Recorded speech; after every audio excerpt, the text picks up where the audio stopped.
Good evening. Welcome to Tina and Karen Do the Tube. I am Karen. And this is the elusive Tina. Very elusive. We haven't been able to put out many videos this summer because Tina is quite the busy guy. Yeah, that's what happens when things open up. But I'm here now, Yeah, and we make the most of it. let's make the most of it. All right. How has your summer been? We haven't talked much. uh, really busy, especially September. Probably had more 13-hour days in the last 2 months than I have had in the last 2 years. Oh, Jesus. But oh The yeah, joys of but, running your own business, huh? yeah, it's the agony and the ecstasy. Well, at least you're saving up for that houseboat. Please Yes, tell me you're sounds still fun. doing it, really? I got off that a long time Ah, ago. fucking hell, man. I don't really know what I'm saving. I'm just saving. All right. Yeah. But we saw we have some good stories for our viewers and our increasing number of viewers because we just added a new subscriber. So thank you for and yep, and we just lost him. No, thank you for subscribing. Please, if you enjoy these videos, hit the like button, subscribe, so that we can continue to grow and one day be able to reach a wide audience of nonsense. Like it. Yeah, speaking of If you- nonsense, we're going to start with this first article. This is from the Mirror UK article, and it's a return from our good friend Yuri. We've covered this guy a couple times now because he keeps Yes, and coming he up. keeps making news. I think it's because he has an Instagram page where he does all this weird stuff, and it's completely legitimate. But man who married a sex doll finds a new love with an ashtray he took from a nightclub. Oh my God. Yes, a bodybuilder who married a sex doll last year claims he is now madly in love with an ashtray. You know, I start to... How many times can someone fall in love in their lifetime and it be legitimate? 7. You get 7 real good loves in your life, and the 8th one I mean, is funny. what's the record number of divorces? Well, I don't know. What is it? Do you know? That's a good question. My Well, guess would be 7, I've known someone who's but been... there's probably more. I've known someone who's been divorced 5 times. Why See? this... What? I think I've heard of some maybe celebrities being divorced like 6 times. Yeah. So I think a lot of the time people think that like half of marriages end in divorce, but what I think really is like there's a certain strong minority of people who get married all the time and continue to divorce. So what I'm saying is like I don't think actually half of marriages end in divorce. I'm saying maybe like 20% of marriages end in divorce, but it's the same people getting married and divorced over and over and over again. Yeah. It's like the 80-20 rule. Yeah, it's pumping up. 80% of those people with multiple divorces make up. Yeah. You got to get those numbers up. Those are rookie numbers. How many relationships end up in marriage, though? Ooh, that's a good question too. I don't know. Say... If a relationship makes it past, what's the first big hurdle that you think like if this relationship gets past this much, then you think that they're meant to be, that they're gonna get married? Is it 6 months? I think 6 months. Well, think- no. Okay. I think maybe at least 2 years if it's your first marriage. 2 years. Okay. So if someone makes it past 2 years, then you see it as a Some- legitimate relationship. Yeah, some might consider that soon, but you have to account for like maybe a year of engagement or so. Well, I'm sure you know a lot of psychology, so I'm sure you understand like the attraction phase and the attachment phase. Mm-hmm. It's like usually on average the attraction phase lasts at longest maybe 4 years, and that way you gravitate towards attachment. And the attraction phase is defined by passion, romance, just lust and wanting to be with that person. And then you get sort of like after 4 years, you sort of get the attachment phase. That's when your partner is more like family than a passionate romance. Yeah, and then you hit the 7-year itch. Oh yeah, that too. Yep. Now, That's in both work and love, actually. have you ever known someone who habitually falls in love, like compulsively? Later. Yeah, I know. That's what I was thinking too. So, like, how many times has that guy fallen in love?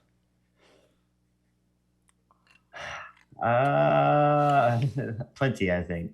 20? Plenty. Plenty. Okay. What percentage of them do you think was legitimate, and how much was him just convincing himself he was in love? I think they're all him convincing himself. Okay.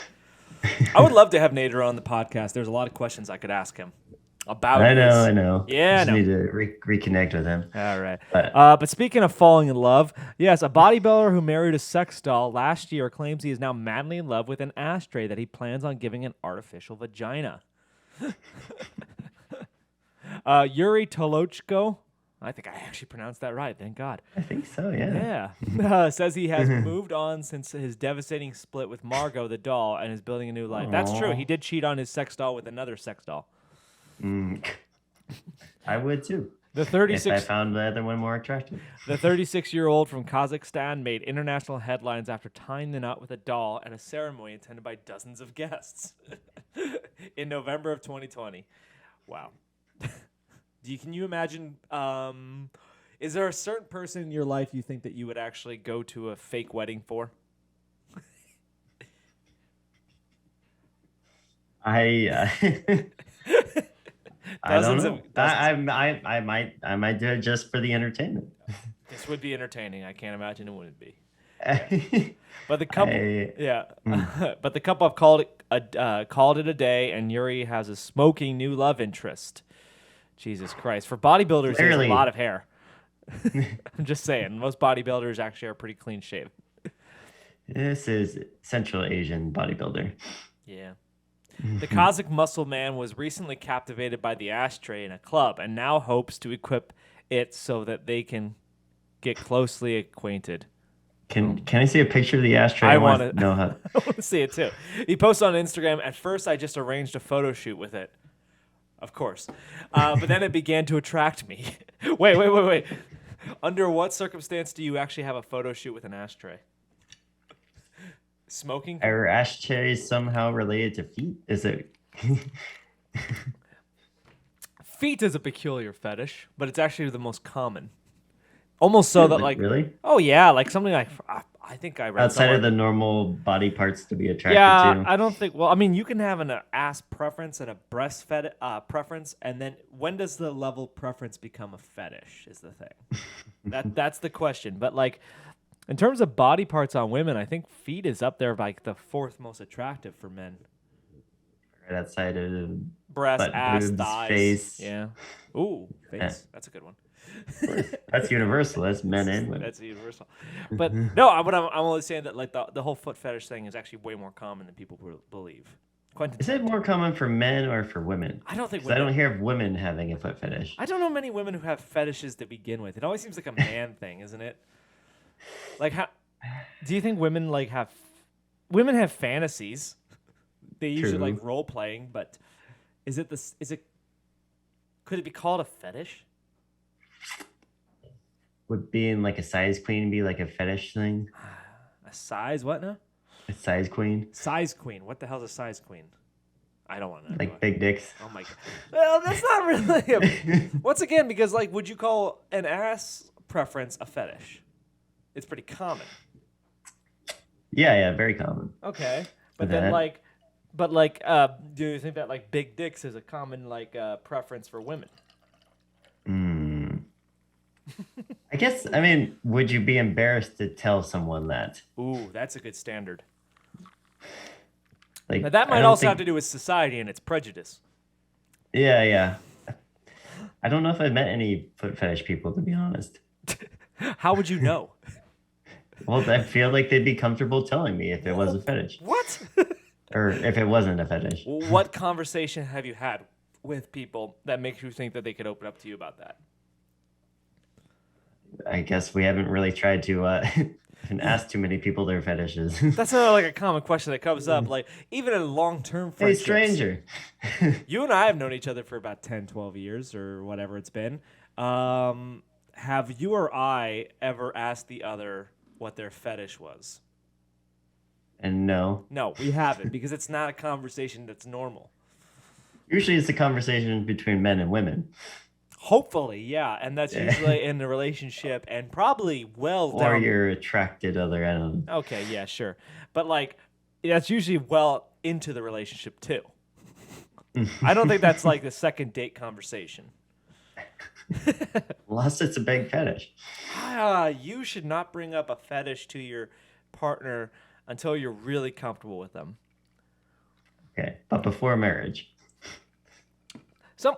That's a good question. Like, you should have to disclose like something of your kinks to your partner, right? Because you don't want to surprise them later in life.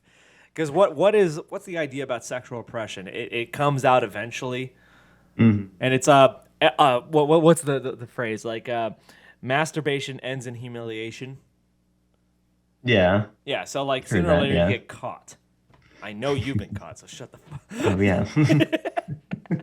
It's not fun. It's not fun at all. It's not. No, it wouldn't be. You know Louis C.K., the comedian? Oh, yeah. Okay, so you know how he got caught with the Me Too, right? Yeah, he brought up his fetish too soon. Yep. He brought up his thing. And did you watch his most recent comedy special? The one before the one that I downloaded like a year ago. It might have been a year ago, yeah. I think it was the definitely one I in shared 2020. with you, right? Yeah. Well, you know how I he think brings he has it a up. more recent one. Does or he? he's at least been touring again. Oh, that's good. I like him. But you saw the one I saw and how he brings it up, right? Mm-hmm. And he brought up, do you know how lucky you all are that no one in the world knows your thing? Everyone knows my thing now. That would be very humiliating. Yeah. It would be. That's why people don't bring it up. Right. But He was dumb enough too. But this guy's very open with it. He's like, listen to these pictures. Say he was intrigued by its brutal scent and the touch of metal. You gotta hand it to this guy. He's at least very, very open about what turns him on. Brutal scent and touch of metal. Yeah. Okay. Still no picture of it. Can we go to his Instagram to see it? Well, we might.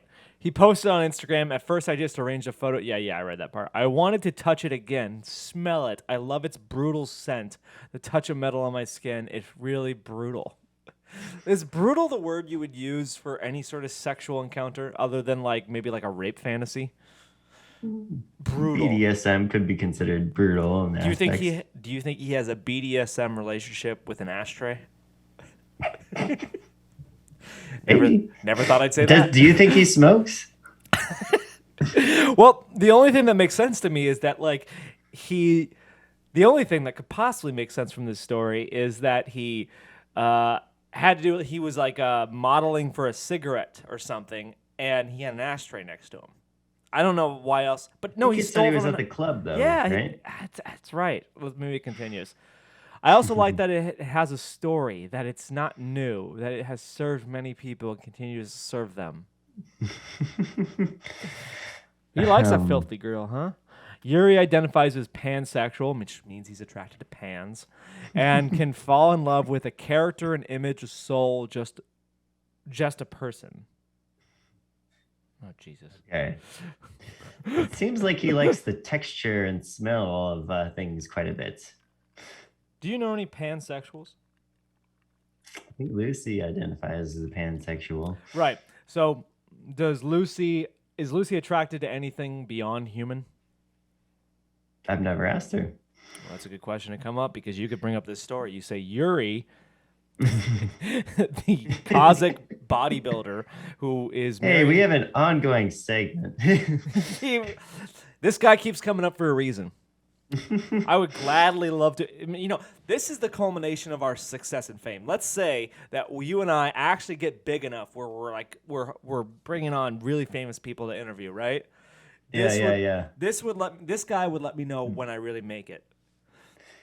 He has to speak. If we ever get, this is the marker of our success. Let's say we get big enough, 100,000 subscribers, 1 million subscribers, and we get the chance to interview him. It's no there's no fucking award that will make me feel more accomplished than my chance at getting to interview this guy. Yuri. To talk about his bodybuilding. Of course. What else is there to talk about? I actually saw my first porn where routine? This guy was in a relationship with a sex doll has a threesome with another woman. This guy has a what now? Say that again. The scenario was he was in a relationship with a sex doll, Mm-hmm. and then he brings in another woman, But no, it was another a sex real doll. woman. No, I think it was a sex doll. Was it a I, three-way? I'm pretty sure that that this guy, the reason why we read the second article, the first article was obviously that he got married to a sex doll. The second article was that he cheated on his sex doll with a sex doll that was similar to her, which he regarded as the sex doll's sister. Pretty sure. No, I was just bringing up a porn I saw recently. Jesus Christ. Casually mentioning your porn interests. I thought it was interesting. Oh, wow. Is this what it's going to be like now? The funny part is like someone saying to any porn they watch, "Oh wow, that's really interesting." It's going to be like you give way more thought to porn than I think most people would.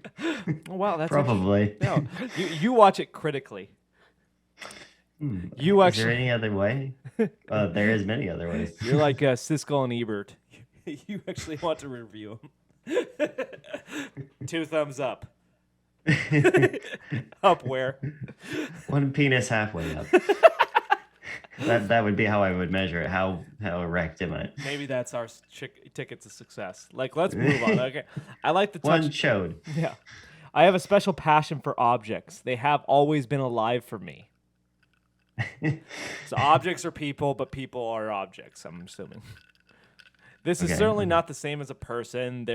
These are completely different feelings. This is akin to how a violinist can love his violin, which is it's not in the least bit the same as loving your violin for a violinist. I don't think that they have sexual thoughts about their violin. No, you can feel attached to like your car, but doesn't mean you want to fuck it. Right. I don't stick my dick up a tailpipe for good reason. Maybe it's like a platonic love. No, he said he wanted to give the ashtray a vagina. That's true. It's not a platonic love. He's attracted to this. Oh, Jesus Christ. Maybe wow. Maybe some mixed up where platonic and sexual love are... But if Yuri wants to take future steps with the ashtray, he may need to get some legal advice. What the fuck?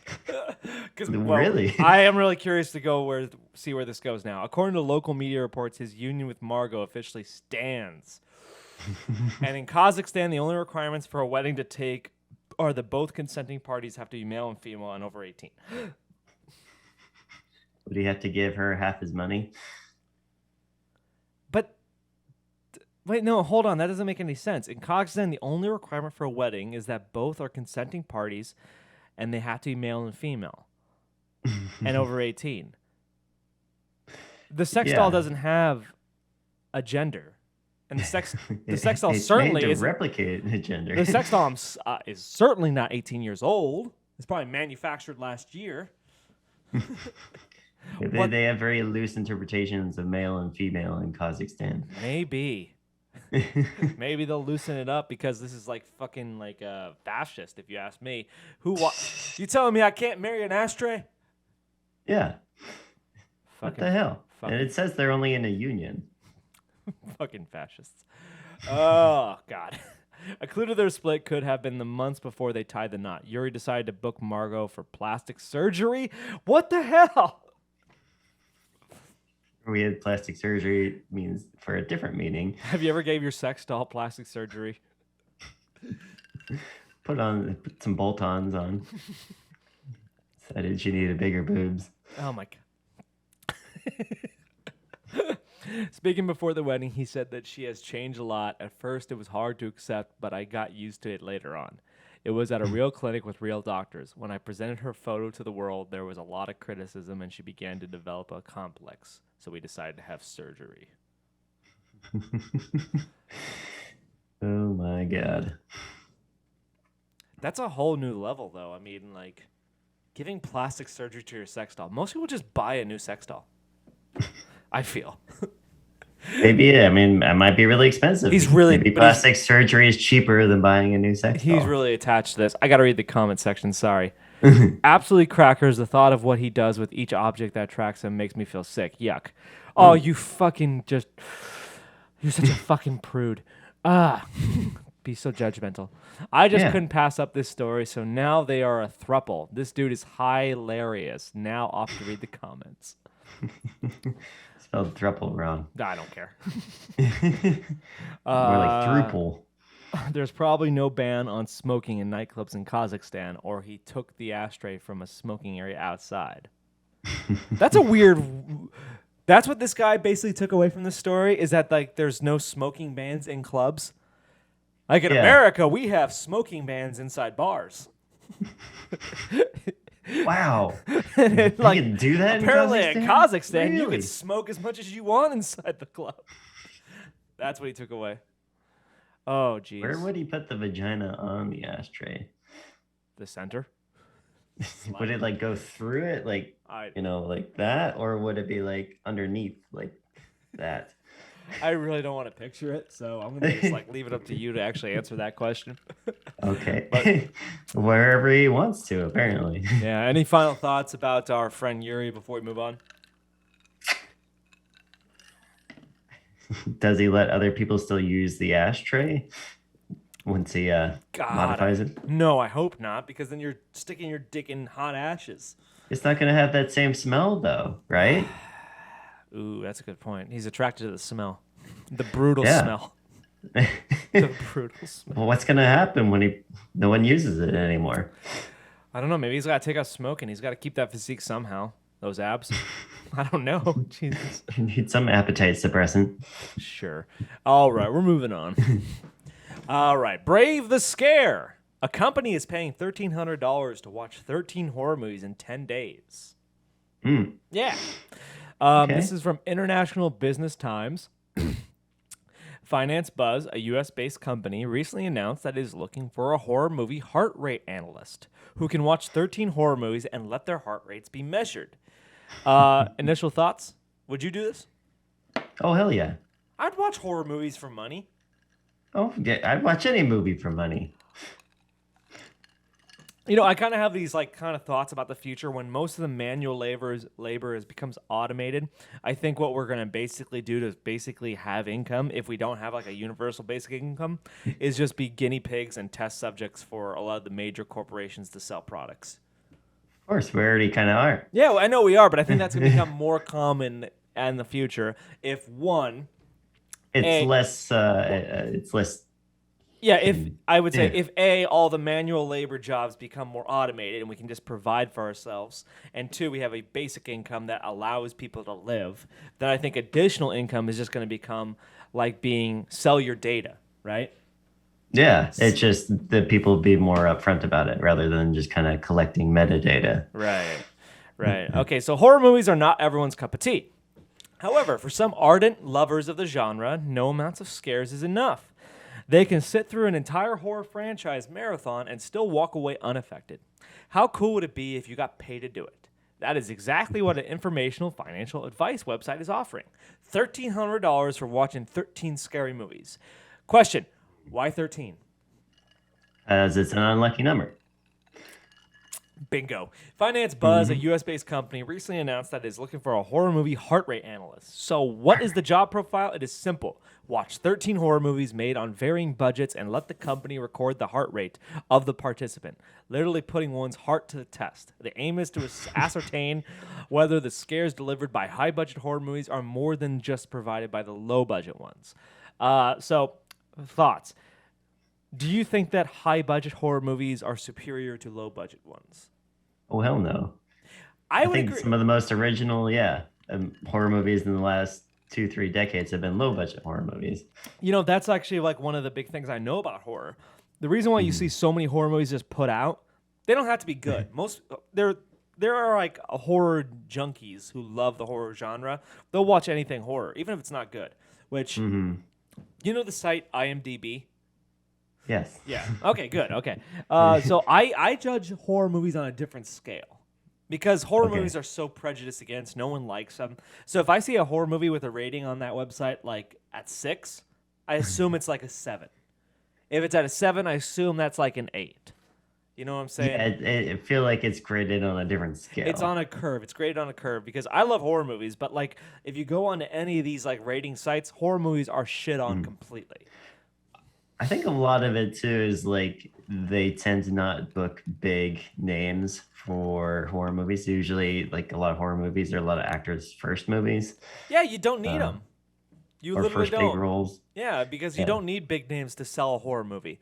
Usually Yeah. the monster is the actual attraction. Yeah, people don't come for, the fleshed out plot. No, no, not at all. But then you got like examples of like movies like Friday the 13th, where Yeah. it's just literally a big guy wearing a mask. You can literally put anyone in there, but for some reason the they hire the same actor over and over and over again, and he It becomes has to be Mike Myers. yeah, well, yeah, exactly. But it's like almost like you this guy like can almost sell his name and sell his image. He becomes popular amongst horror movie fans, even though he literally is interchangeable with anyone.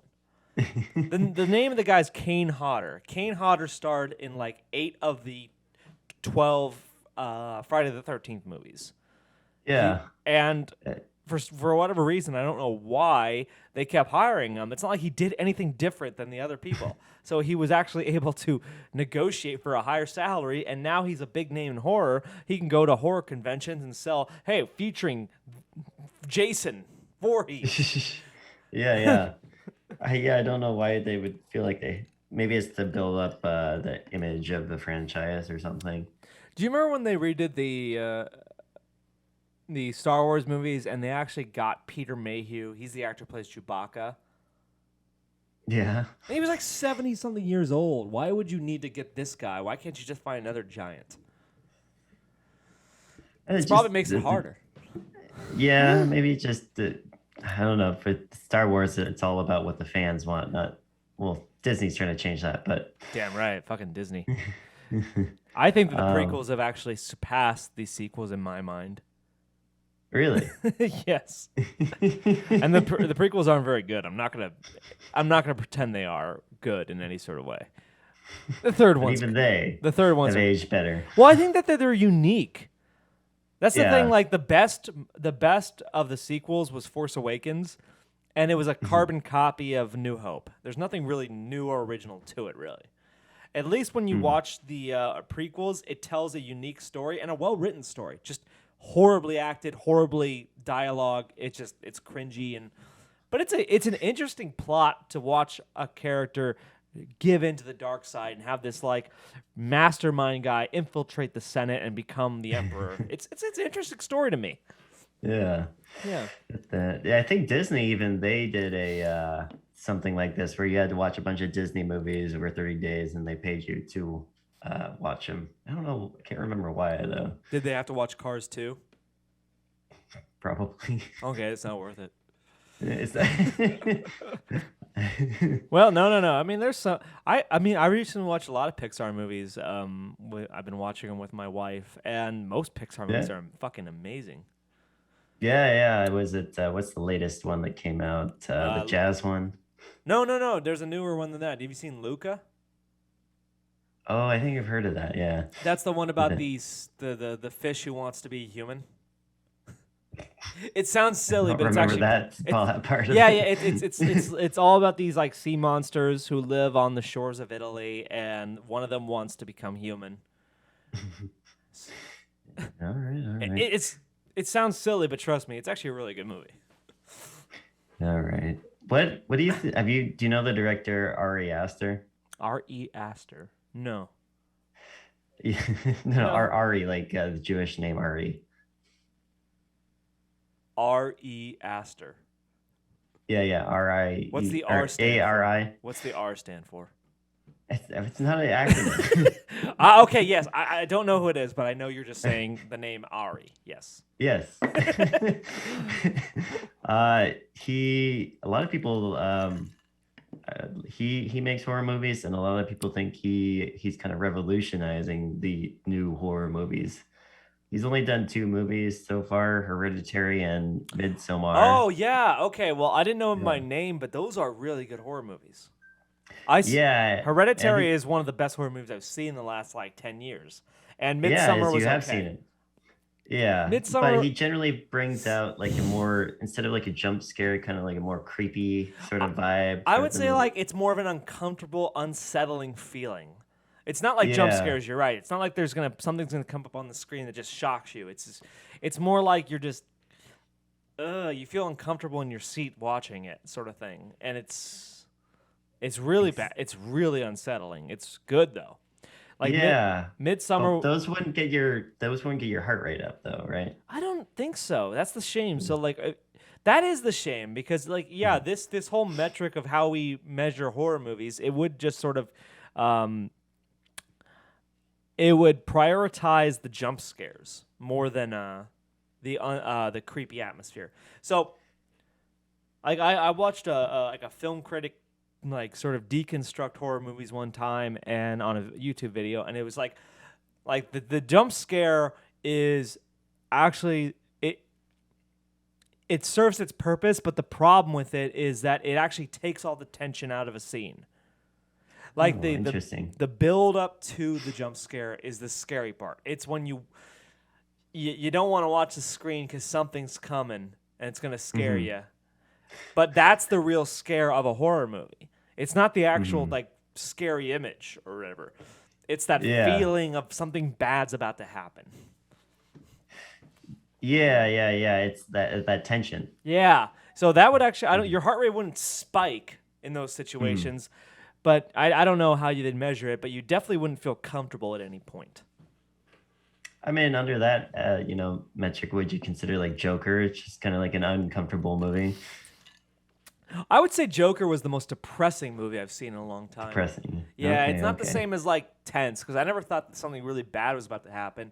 It's just like I empathize with the character too much, and I just saw like wow, it's getting worse and worse and worse. Like I can't believe this. It was Hmm. depressing to watch. I felt very uncomfortable in the sense that like it's so cringy that like oh no this guy it's so bad. Yeah, but it's not something like like Midsommar where it's just kind of like you kind of have to like grit your teeth, a little bit. Like Midsummer's a weird one. I definitely think Hereditary was a it's it a was hor- a superior one, I but think Hereditary is a horror classic. Midsummer was definitely another movie that was just really uncomfortable and weird, but it didn't mhm. like I don't know. Hereditary just was better to me. Okay. But but I'm glad you brought him up because you're right. Those are some good horror movies. I can't wait to see what he'll do next. But in honor of the upcoming spooky season, yeah, we at Finance Buzz are dying to know whether or not a high budget horror movie delivers stronger scares than low budget ones, said the company in a statement referring to the Halloween season. The horror genre is perhaps one of the biggest money spenders in cinema. Several recent big budget movies that are laden with special effects and CGI, such as It Chapter 2. It Chapter 2 is funny. It wasn't scary. There's maybe Yeah, I one. mean it's supposed they're both supposed to be scary, both it chapter one and two, but like I wouldn't consider them horror movies in the sense that I grew up with. Yeah, I thought it was funny. There might have been like one or two scenes in It Chapter 2 that were Yeah. kind of creepy, but for the most part, I thought the movie was funny. And A Quiet Place Part 2, I have not seen that, but A Quiet Place 1 was great. Yeah, that Yeah, was good. yeah. I kind of see it more as like a thriller than a horror movie though. Like a space thriller. How would you? Well, what's the difference between a horror and a thriller? Uh just like the amount of action and I guess like the No, it's a hard question. Believe me, I don't have a good I answer. guess in horror there's a sense of evil, right? Yeah, Like that's I don't get a yeah, sense of evilness in A Quiet Place, right? interesting. What would you say Seven is? The movie Seven. Is that a horror or is that a thriller? It's like more like a whodunit. Yeah, I see. I see thrillers has more to do with like the mystery. There's a Okay. mystery and a suspense to the mystery. Um, whereas horror, I think you put it good. That's the best word for it. There's an evil out there that's doing horrible things. Yeah, But yeah. I mean, not that you can consider like this alien race, malevolent, but I think when you use aliens, it kind of you draw a different sort of line. anyways, Among others, have done reasonably well at the box office. Others, such as the Conjuring franchise, Exorcist, It, and Halloween, among others, were not made on modest budgets in comparison to previously mentioned movies, but are also among some of the highest earning horror movies of all time. Exactly. There's no reason that horror movies have to be high budget to be good. However, some movies produced on shoestring budgets, such as Paranormal Activity and Blair Witch Project, surprised fans and critics alike with their quality. There's no quality to Blair Witch Project. Also earned millions in the process. Therefore, they are a testament to the fact that big bucks spent do not necessarily mean big bucks made. Hey. What to you is like? Is there a high budget horror movie that you can think of that's all that great?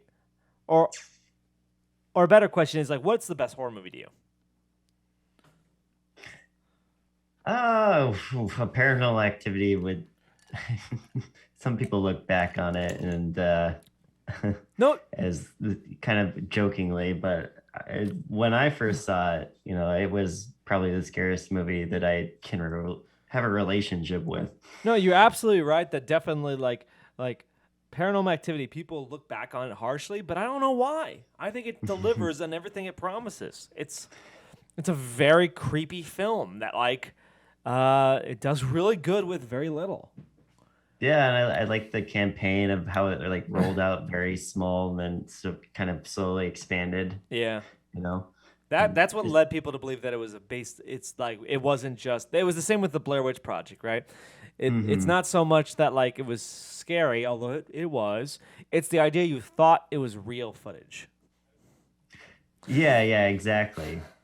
Yeah. It might be harder and harder to do that. Yeah, you're not going to get those same movies because people are wise to that gimmick now.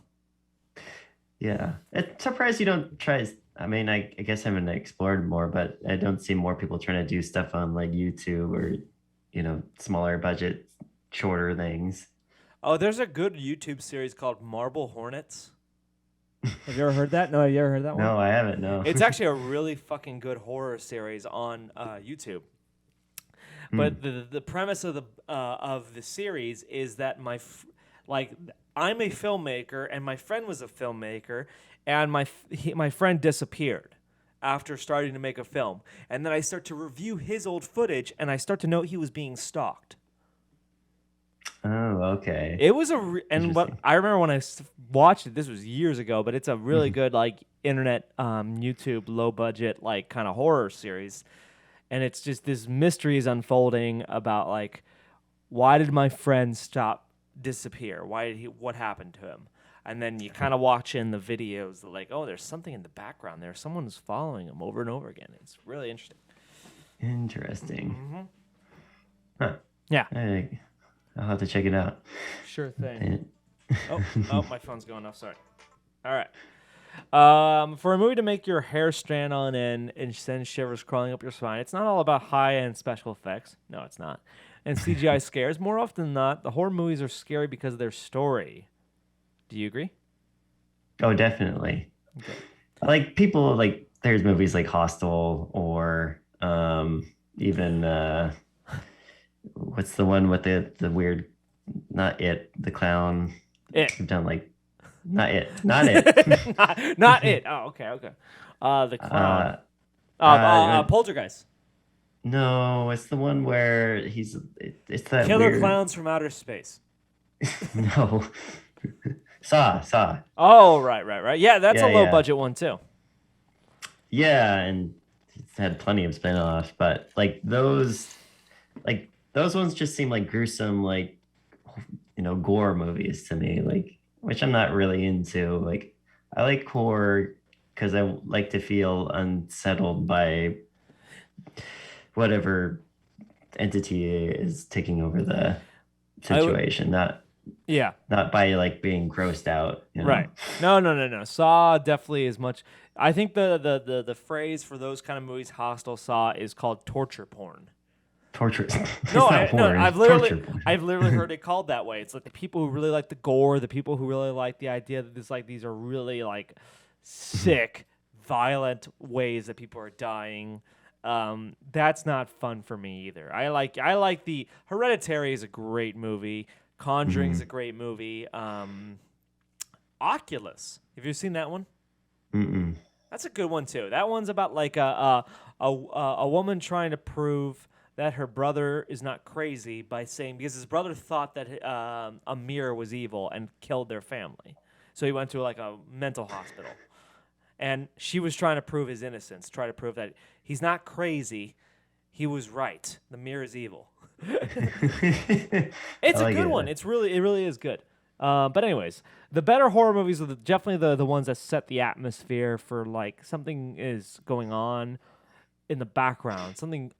I definitely like Supernatural for sure. I've been into this whole cosmic horror genre lately, where uh, basically like there's this evil, but it's never kind of really like revealed per se.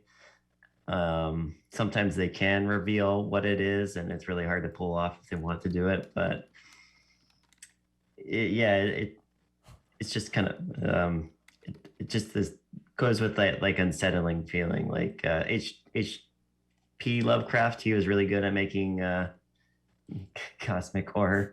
I'm just bringing this up because like you and I got to review this movie. It's called Dead Space Downfall.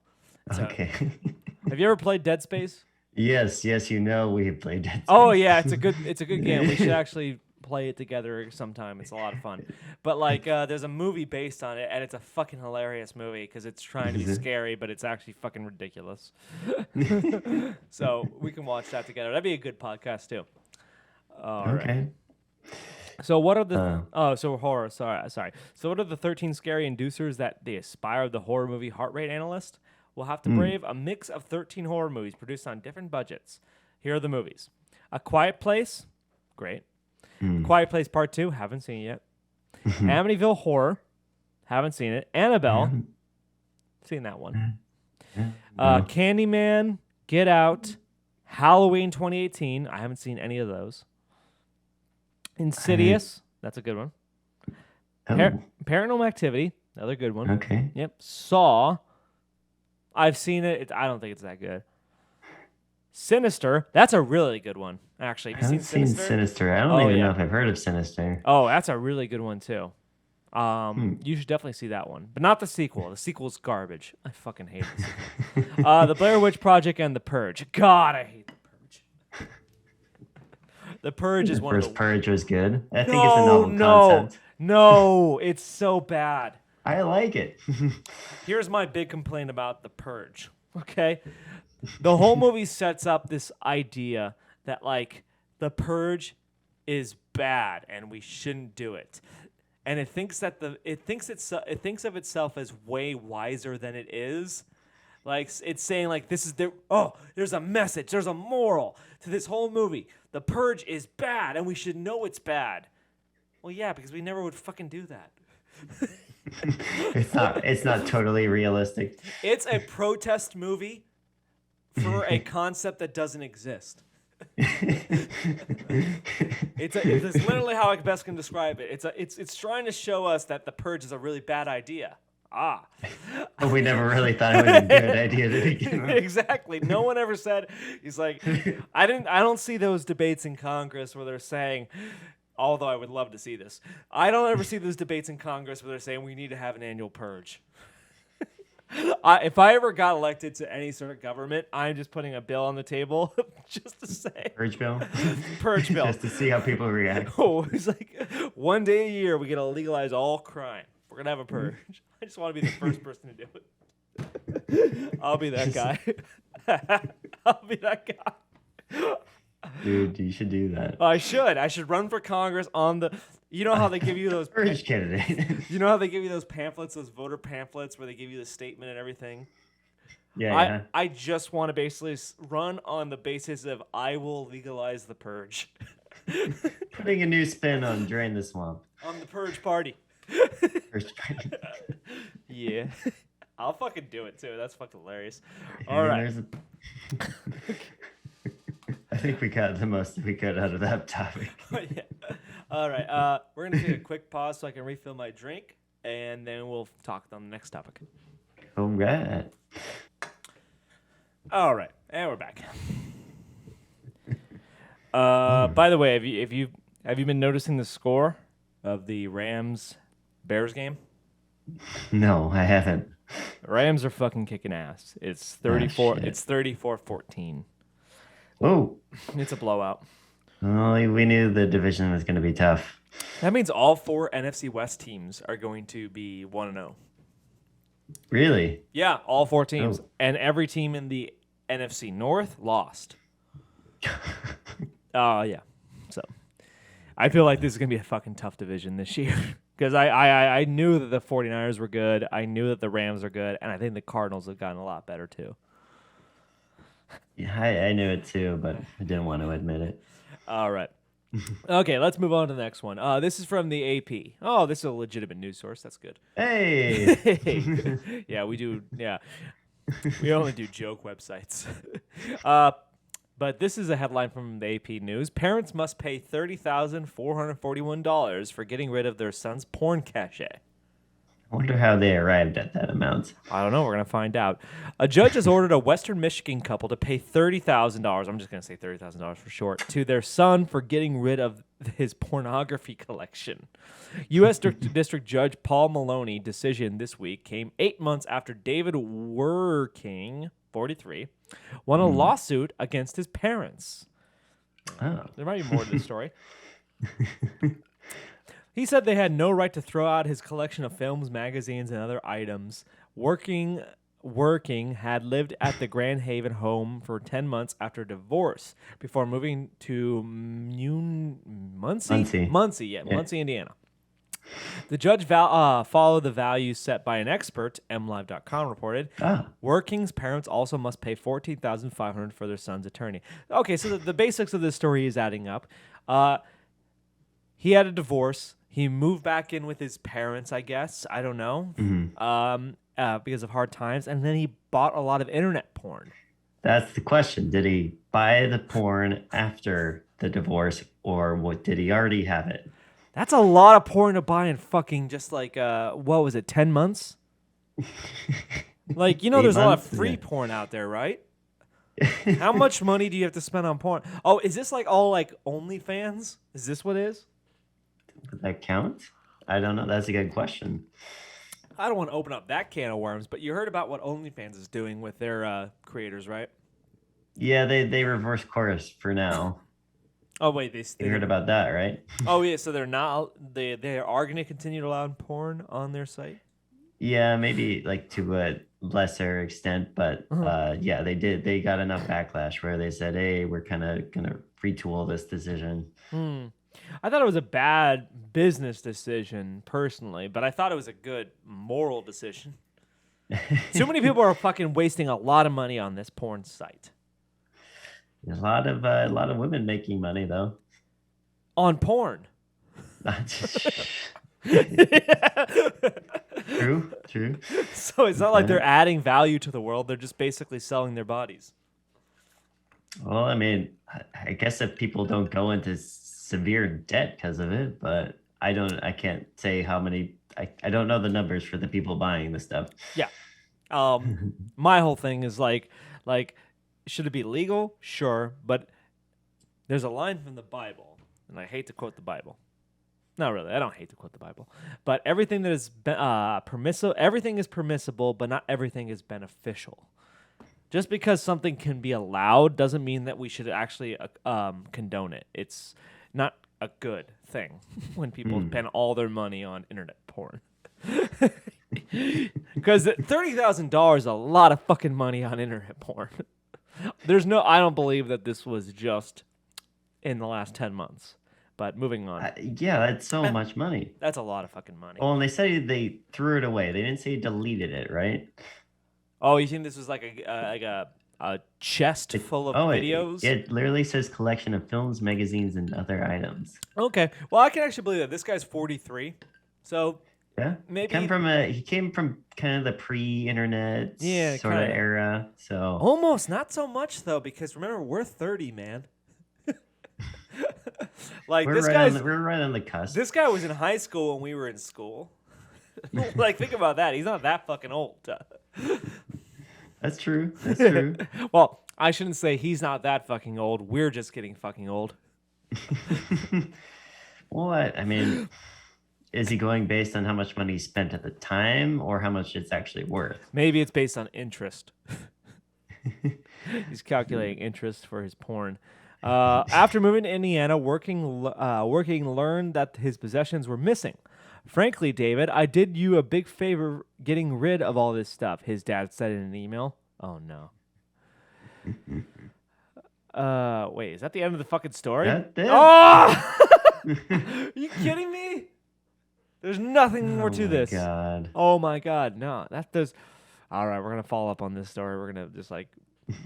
Click on the mlive.com reported. ny.com. What now? The other link you see there in the This one? fourth paragraph. Yeah. Okay, maybe this is the full story. How much was his son's porn collection worth that parents... Uh-oh. Stupid. Paywall. All right. Oh! Matthew Stafford? No, that's Jared Goff. That's the worst one. Oof. There's a paywall. No, is there... No? Michigan Live? Subscriber exclusive. Oh, yeah, we're not fucking getting it, unfortunately. Unfortunately, I don't think we get enough out of, like, Michigan news where we need to subscribe to that. Okay, so there's not much to this story, but in general, what are your thoughts on the idea that the parents threw away $30,000 worth of porn? Is it the money? Is it the principle? Is it the fact that this man is deserving of porn? What is it? God damn, $30,000. Films, magazines, and other items. Hold up now. I mean, those magazines could be worth money. Hold up now. I'm going to do a little basic math here. Let's assume that like this is all like his full collection of porn. Okay? So let's say he's 43 and let's say he became sexually active and got into porn at what? 16, 15? What's 16? 16. He probably didn't start buying stuff on his own until maybe he's like 19, 20. I'll say 18. Let's assume, let's be generous and say the first time he bought porn was at 18. That means he's been buying porn for 25 years. Okay?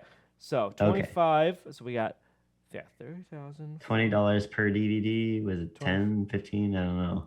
That's that means he's spending over $1,217 a year on porn.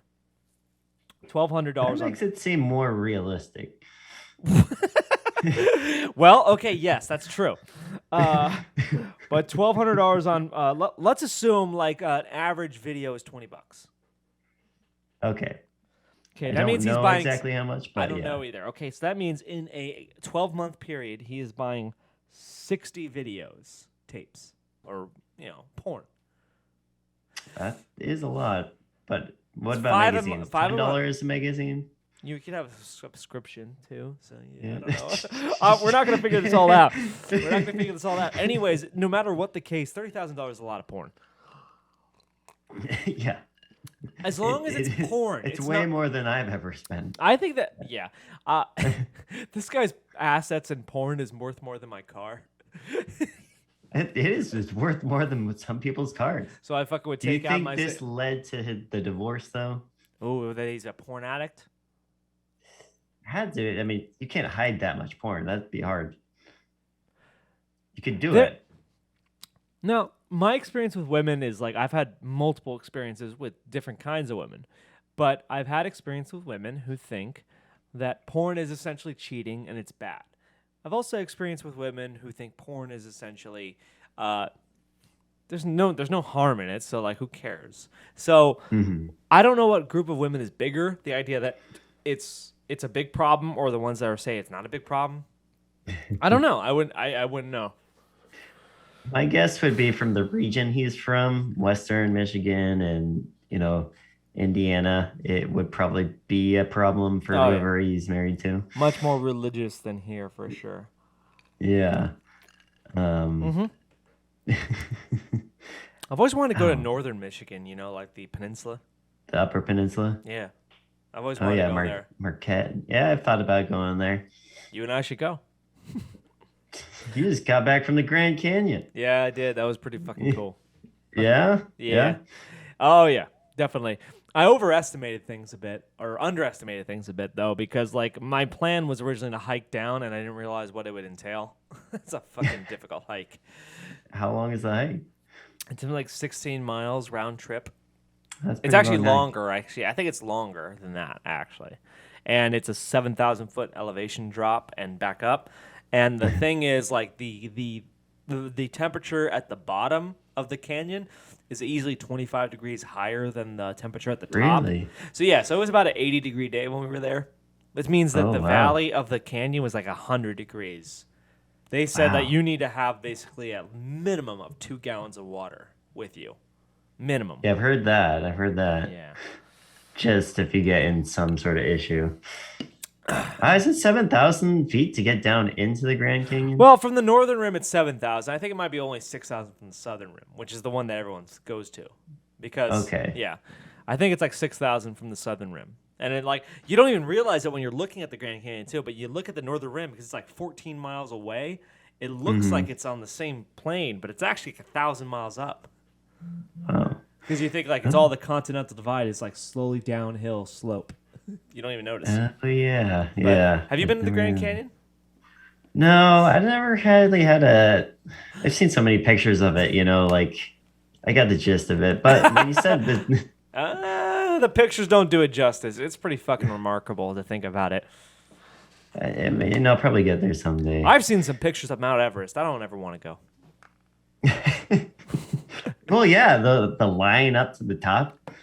Oh yeah, I wouldn't climb Yeah. Mount Everest, but actually I would prefer to go to the harbor in Rio de Janeiro. That'd be cool. Oh yeah, Yeah. Is that like giant harbor with the Jesus statue at the top? The Jesus at the top of the like actually of all the natural wonders of the world, the one thing I would want to see more than the Grand Canyon would probably be the Northern Lights. But the only thing about the Northern Lights is you can't plan a trip around it. It's completely unpredictable when they're going to show up. It's seriously. Yeah. You just have to move to Alaska. You just have to move to Alaska, and I'd do it because I would really want to see it. But Yeah. anyways, I'll probably go to the Grand Canyon someday, but I don't know. It wasn't high on my list of things to do. Maybe because I would assume that I'd go at some point of time. all right, okay. So we're gonna last story for the night. Quickly wrap this up. San Francisco will begin paying people to not shoot other people. Initial thoughts. Is it really that hard not to shoot other people? Well, let's get into the article. This program will be called the Dreamkeeper Fellowship. That's a really nice name. That's a really nice name. Though likely to be dubbed the cash for criminals in the media. And it will pay select people $300 a month to avoid gun incidents. San Francisco's 56-year low homicide rate of 2019 was not a sustained phenomenon, as gun violence has spiked pretty much everywhere once the COVID-19 pandemic hit. Yeah, that's what started it. San Francisco saw just 14 gun homicides in 2019 and 15 in 2020. But by the end of July 2021, already 21 in the year, and it has 5 more years ago. So they're already on a record high homicide rates. Yeah, because it's more than double what their previous years were. Yeah, at this point in time. Yeah. So yeah, like so they're so 14 in 2019, 15 in 2020, and they're on pace for over 40. So more than double. Interesting. Almost 3 times. And in October, the city will begin a highly unconventional, though not unprecedented, solution. The Examiner reports on a pilot program to begin then that will essentially offer high-risk individuals $300 a month to not shoot anyone or be shot themselves. Wow, that second part really... Yeah, that second part is really not up to you, really. You know what? You got shot, so you're not getting your $300. You should have known better.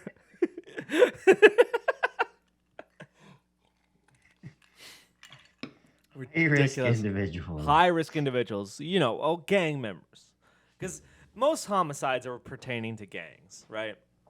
Okay. Yeah, most homicides are not innocent people doing nothing. Oh, I'm just walking down the street and boom, got shot.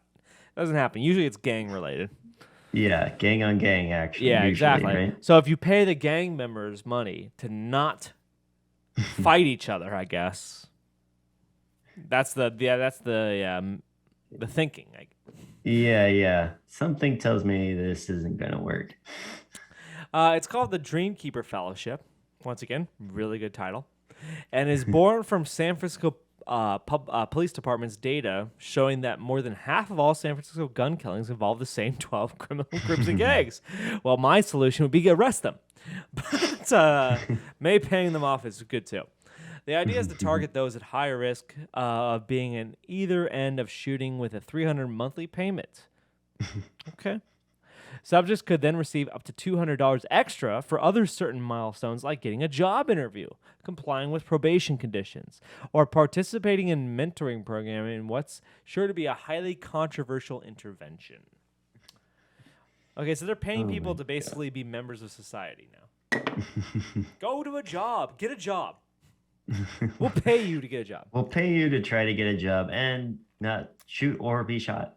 The problem is a lot of these gang-related things is like, okay, so a lot of these people who join gangs, they don't have a lot of skills. Mm-hmm. They can't get a good paying job. So the best bet for them financially is to join a gang. Usually, yeah. Yeah, that's what it is. So now they're being financially incentivized to continue to be a part of the gang, but just not kill each other. I just don't think this is good. I feel like they would try to take advantage of this somehow. Once they're taking advantage of this, it's basically just you can continue to be a criminal, just don't kill each other. Let's take the money and invest that money into getting more young people into joining our gang who are not high risk. Actually, you're right. That's a good example. Like it actually basically says like you've increased the demand for gangs by financially incentivizing it, by like subsidizing it. Yeah, let's use this money to recruit more members. I'm a Crip, and I'm thinking, we just don't have the financial resources to expand at this point. The San Francisco government comes in and says, what if we gave you an extra couple $1,000s a month? Oh, okay, that'll help. Yeah, now we'll basically be able to recruit more. Oh, man. Jesus fucking Christ. God. I love it. What are we talking about is saying we are going to invest resources in this 25-year-old who has 8 previous arrests. Good money spent. Who is on parole, who is a proud member of a neighborhood clique. Clique? I wouldn't call them cliques. No. And who is not even seeking services. Okay. National Institute for Criminal Justice Reform Executive Director David Muhammad told the Examiner, it's just not a popular decision to make and may not be a politically palatable, but that's what you have to do in order to reduce gun violence. I mean, I applaud them for trying something different. I don't know if it's the right thing. Defunding the police was different. I don't think it was wise, but it was different. Yeah, I mean... Chicago, they have got the strictest gun laws, and there you go. Oh, that doesn't work either. Look at that! You're even citing some pretty fucking conservative talking points, aren't you? Oh, I'm just open. To trying different things. Okay, but I don't know if it's gonna work. Yeah, well, we'll see. The fellowship is slated to launch a small pilot program in October. You always start with like a small group, right? There will be only 10 participants. Okay, that's at least somewhat more reasonable at first, which would ramp up to 30 by the end of the year. Damn it. And if successful, would eventually ramp up to as many as 200, 300 participants. Well, that escalated quickly. Okay, that for something to try. There's no problem with like 10 people, yeah. Okay, yeah. Why not try it? If it works, we'll move up to 30.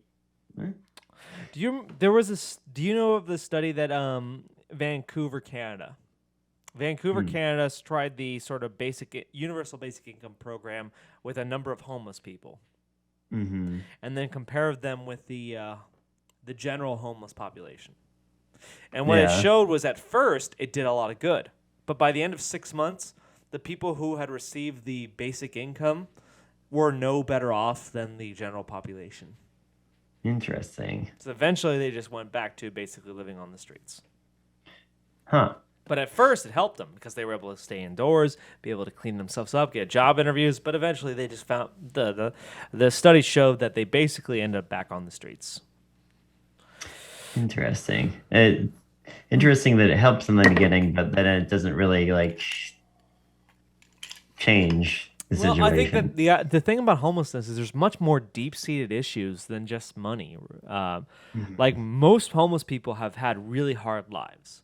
You know, they've They had probably have real a hard time getting a job too, yeah, but just it's like because. it's not only that, but like they have severe mental and emotional problems because they had hard Hmm. childhoods. They are often usually victims of abuse. They probably had Hmm. drug use and alcohol abuse in the home. They probably have a number of other kind of things going on. Yeah, And once that yeah, kind of development takes in, it becomes hard to basically socialize later in life.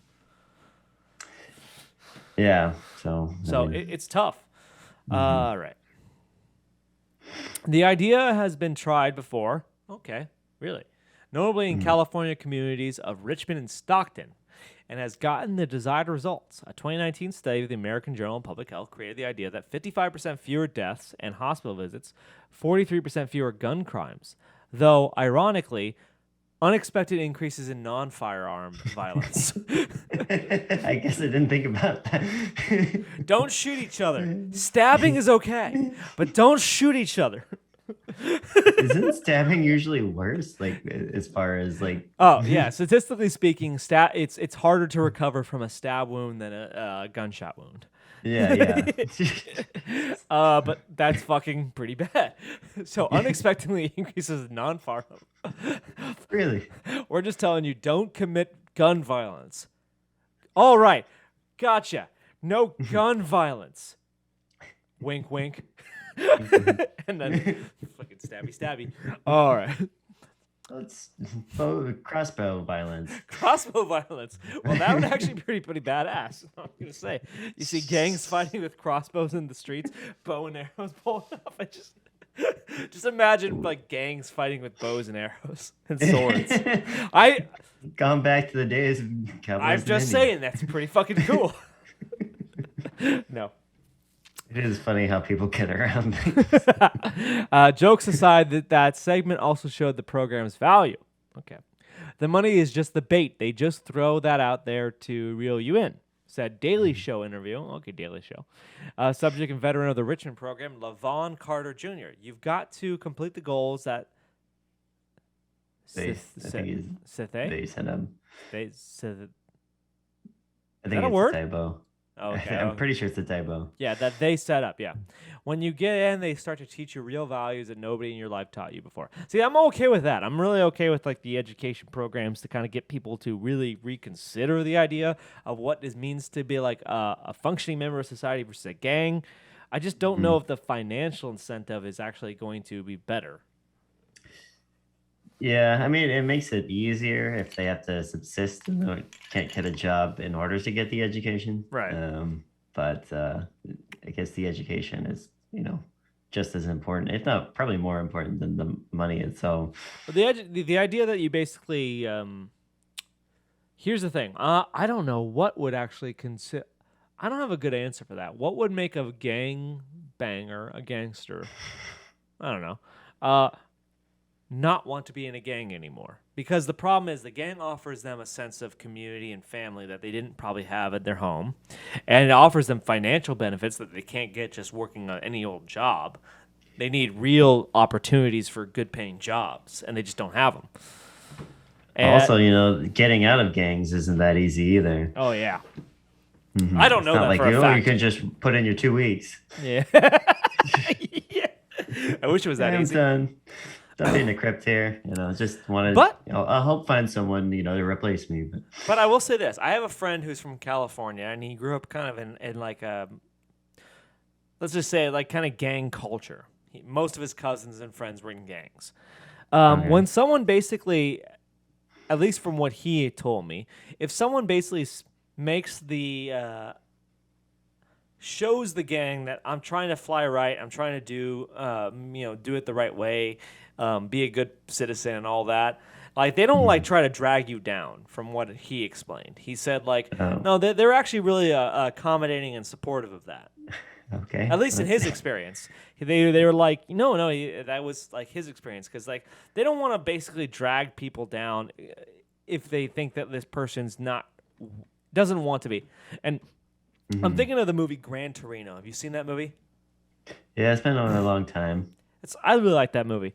But one of the things in that movie is like there's the one kid, the main kid of the movie, who the gangs really want to recruit, and he's basically trying to, get a job, be a good citizen, trying to do all the right things, and they don't care. They just want him to be part of the gang, so they fucking harass him until he joins. Yeah. I mean, does that happen? Well, I don't know. I mean, that's a good question. Like, what do you think that? I'd have to ask people who have more experience with gangs than I do because I don't have any experience. But my Just question, feel like I have a lot of family members that are in the yeah, in a gang. it's a lot of it's family too. But that'd be a couple good questions for people I because don't know. I don't know because like do the gang members like when they see someone who's trying to fly straight and trying to do the right thing, do they sort of support that and say like, okay, you know what? We're not going to try to recruit him because he's trying to do the right thing? Or do they sort of say, like, nah, we can convince him otherwise. We can pull him into the fold. We can get him to join the gang. I don't know. I don't know enough about that sort of Is it culture. all gangs too? Like I imagine, like you know, cartels can be a little bit more harsh. Isn't a cartel a gang, though? Yeah, it's just more More different. organized? I guess so. Like the mob. The mob is a gang. It's just organized. Yeah, exactly. It's like with the mob, you can't really leave the mob, right? I don't know. That's the idea, right? Is I only know one Italian. the mob is not nearly what it used to be, though. Yeah, it's a fucking joke now. No, I don't mean to say that. Anyways, that's interesting though. It's an interesting Yeah. program. I'll have to check back on that, see if it's successful. All right. Or do we see a spike in non-violent or non-firearm? Non-firearm, because if stabbings are going up at the same rate that gun rates are going down, then I don't think that's a success. Kind of defeating the purpose. All right. All right. Do you have any final thoughts before we conclude? Not really. You want to talk about this guy's like sex doll?